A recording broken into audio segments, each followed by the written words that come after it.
seseorang itu dijadikan sebagai imam adalah di atas dasar supaya dia itu dapat diikuti. Imam ni peranan dia untuk diikuti.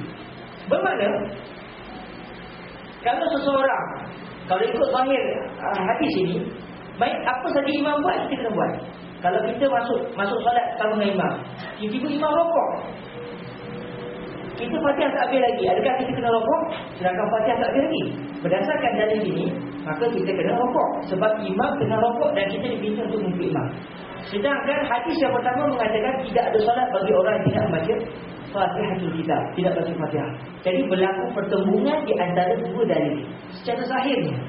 Maka berlakulah perbezaan pandangan para ulama di dalam menentukan bagaimana cara untuk menyatukan dua dalil yang zahir bercanggah. Macam-macam mazhab lah. Saya ambil mazhab Imam Syafi'i saja. Dalam mazhab Imam Syafi'i berpandangan Fatihah wajib dibaca sekiranya seorang itu masuk solat dalam keadaan dia bukan masbuk. Dia masuk sama dengan imam, tiba-tiba dia baca lambat, jadi orang baca lambat, atau imam tu cepat sangat, tiba-tiba imam rokok dah. Jadi ketika ini dia wajib baca Fatihah walau apa keadaan sekali. Okay, dalam perincian-perincian yang disebut lagi taklah, saya tak bincang dalam perbahasan secara detail, cuma saya kasar yang begitu. Habis hadis tu macam mana? Hadis yang kedua, innama ju'ilal imam liyu'tam bih, itu bagi orang masbuk. Jadi tak ada percakapan di antara dua dalil berdasarkan ijtihad dalam mazhab Imam Syafi'i.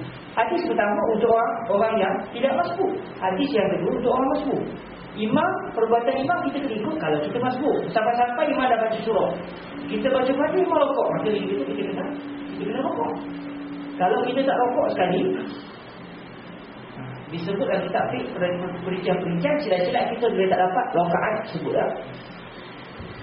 Okey. Jadi ta'aruf wa tarjih adalah satu perbahasan ilmu dalam usul fiqh yang membincangkan berkenaan bagaimana cara seseorang faqih ataupun seorang mujtahid itu dia perlu mengambil sikap, bagaimana dia kena ambil sikap apabila mendapati dua dalil yang bercanggah. Okey. Ambil satu contoh lagi lah yang saya mudahnya. Dan ini sangat-sangat banyak di dalam perbahasan fiqh. Dan kerana itu kita lihat para ulama berbeza pandangan. Kebanyakan mereka berbeza pandangan kerana dalil berbeza, ada dua dalil yang saling bercanggah. Jadi masing-masing mempunyai cara tersendiri dalam menggabungkan dua dalil tersebut. Akhirnya berlakulah perbezaan pandangan para ulama. Saya ambil contoh lagi. Contohnya tak, dalam mazhab Imam Syafi'i kita disunatkan sabuk kepala 3 kali. Ya. Disunatkan, yang wajib hanya sekali. Tak? Yang wajib hanya sekali, tapi kita disunatkan untuk menyapu kepala 3 kali. Tiba-tiba ada hadis dalam Sahih Bukhari juga Muslim yang menyatakan dengan jelas bahawa Nabi ketika berwuduk hanya menyapu kepala sebanyak sekali. Bukankah di sini ada pertentangan? Macam mana cara sebenarnya? Akhirnya dia dikaji ada dalil yang menunjukkan Nabi sapu kepala 3 kali. Dalam masa yang sama ada juga hadis yang menunjukkan Nabi sapu kepala sekali. Jadi kita, kalau kita yang bukan fakir, bukan mustahil, kita akan pening pada nak sapu sekali tu 3 kali. Sekali Nabi buat, sekali sapu sekali saja, menunjukkan kita kena ikut Nabi sekali. Tiba-tiba dalam masa yang sama diminta untuk sapu kepala 3 kali. Mana boleh kita sapu 3 kali merangkap sekali? Boleh buat? Saya sapu kepala sekali je, bukan 3. Tapi sebenarnya dia 3 bukan 1. Dia jadi macam Kristian lah, Tuhan ada 3 tapi 1, bukan 1 tapi 3. Yang kepala itu senok kepala orang-orang senok kepala. Jadi ketika ini mazhab Imam Syafi'i pun cuba mencari di mana sebenarnya kesepakatan di antara dua hadis yang zahirnya seakan-akan bercanggah. Seakan-akan bercanggah. Zahirnya saja seakan-akan bercanggah. Setelah dikaji, rupanya tidak ada percanggahan. Kerana hadis yang menunjukkan Nabi sapu kepala sekali itu menunjukkan wajib sekali. Nabi sapu kepala 3 kali menunjukkan yang sunat adalah 3 kali. Jadi tidak berlaku sebarang pertentangan di antara dua dalil. Baik, selesai kepada secara kasar berkenaan dengan apa yang disebut oleh para ulama silam di dalam ilmu al-bab, bab ta'aruf wa tarjih ataupun at-tarajih. Baik, dalam kitab ini disebut ruang fiqh al-muwazanat. Okey, ruang fiqh al-muwazanat. Kita baca sikit. Ruang lingkup fiqh al-muwazanat merangkumi yang pertama, keseimbangan sesama maslahah. Maslahah ni kita boleh kata kebaikan lah, Maslahah kita boleh terjemahkan kepada kebaikan. Keseimbangan sesama maslahah antara satu sama lain dari sudut bentuk dan keluasannya, kedalaman dan kesannya. Maknanya yang pertama ni, Fiqh muwazanah ni di mana peranannya? Apabila berlaku pertentangan di antara kebaikan dengan kebaikan. Kita tak sembahyang isyak lagi. Sedang-sedang orang tengah sembahyang tarawih. Tak sembahyang isyak tu pun sembahyang tarawih. Boleh sembahyang tarawih tu tak salah, tapi kita mesti mana yang paling baik. Maknanya berlaku pertentangan. Dulu baik, sembahyang tarawih pun baik, sembahyang isyak pun baik. Maka dalam ilmu muwazanah dia akan diajar mana yang lebih penting di antara dua perkara ini. Fardu ke sunat? Maka kita kata fardu lebih penting. So sembahyang isyak ni. Okey. Jadi ruang muwazanah ni ataupun fik timbang atau fik dacing ataupun fik apa nama terjemahnya? Penimbangan. Bukan fik UMNO fik muwazanah fik dacing. Apabila berlaku pertentangan di antara kebaikan dengan kebaikan, maka bila berlaku pertentangan antara kebaikan dengan kebaikan, fik muwazanah juga berperanan. Itu yang pertama. Kita mak nombor 2. Yang selebihnya tu adalah mukarrar sendiri. Yang nombor 2, keseimbangan sesama kerosakan antara satu sama lain. Dua kerosakan. Tak adalah dua kebaikan. Dua-dua tu bukan kebaikan, dua-dua kerosakan. Buat yang ni kerosak, yang ni kerosak. Tapi tak ada pilihan lain, mesti buat antara dua kerosakan. Mana yang lebih baik? Saya beri contoh. Apabila seorang perempuan dia dipaksa untuk berzina. Ini disebutlah kitab Al-Ashbah wal-Mazair, kerana Imam Suyuti ada sebut pasal ni. Dia dipaksa untuk berzina, ataupun orang lelaki dipaksa untuk berzina. Kamu diminta untuk berzina dengan perempuan sekian-sekian. Zina itu keburukan. Kalau kamu tidak berzina, kamu akan dia akan dibunuh. Dua-dua kerosakan. Kena bunuh pun tak best kan. Berzina pun hakikatnya akal kata tak best, nafsu yang kita tu best. Baik, akhirnya dua-dua mafsadah bertemu. Mana satu keputusan yang kita kena ambil? Kalau tak zina kena bunuh, kalau tak nak kena bunuh, zina. Macam mana buat? Kalau kawan-kawan nak pilih mana? Bersih. Alamak, tahu tu dia. Alamak. Itu anak. Dia tak ada takdir kan? Takdir dia tak boleh. Okey. So kadang baik di sinilah pentingnya fiqh al-muwazanah dalam menyimbangkan di antara berzina dengan membunuh, berzina dengan dibunuh, mana yang lebih besar dia punya kerosakannya. Selepas para ulama mengkaji, didapati kerosakan di dalam zina itu lebih besar berbanding dengan kerosakan daripada dibunuh. Akhirnya dia letakkan satu keputusan, kalau kita dipaksa untuk berzina, kalau tak berzina kita akan dibunuh, maka kita perlu rela untuk dibunuh daripada kita berzina.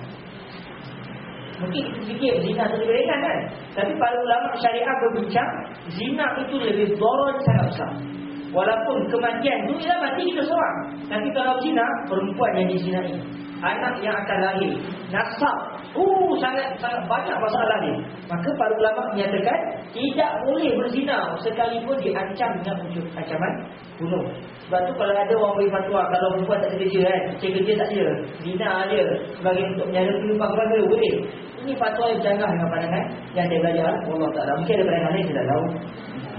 Baik, kerosakan sama kerosakan, maka di situ akan ada perbincangan. Dan yang ketiga adalah apabila berlaku yang ketiga, keseimbangan antara maslahah dengan kerosakan.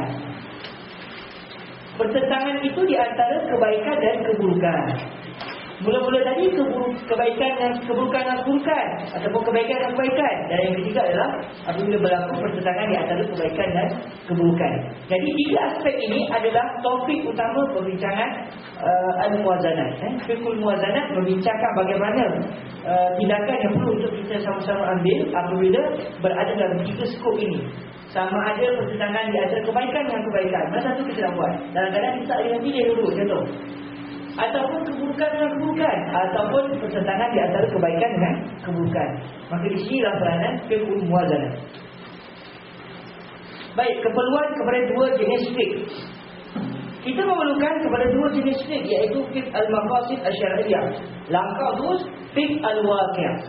Yang selebihnya saya sampaikan bagilah. Pengarang mengatakan untuk kita dapat membuat keputusan kita dapat menjadi orang yang tepat di dalam mengambil konsep fiqhul muwazanah, kita memerlukan dua fiqh. Ni fiqh tahta fiqh ni, fiqh tahta fiqh. Kalau kita nak boleh dapat menguasai fiqhul muwazanah yang baik, kita kena menguasai dua perbahasan dahulu, iaitu fiqh al-maqasid asy-syar'iyyah dan yang kedua fiqh al-waqi'. Apakah dia fiqh al-maqasid asy-syar'iyyah dan apa pula fiqh al-waqi'? Baik. Secara kasarnya, bodoh-bodohnya, secara mudah-mudahnya, al-maqasid asy-syar'iyyah adalah satu ilmu yang membincangkan berkenaan apa sebenarnya tujuan syarak mengeluarkan satu hukum hakam.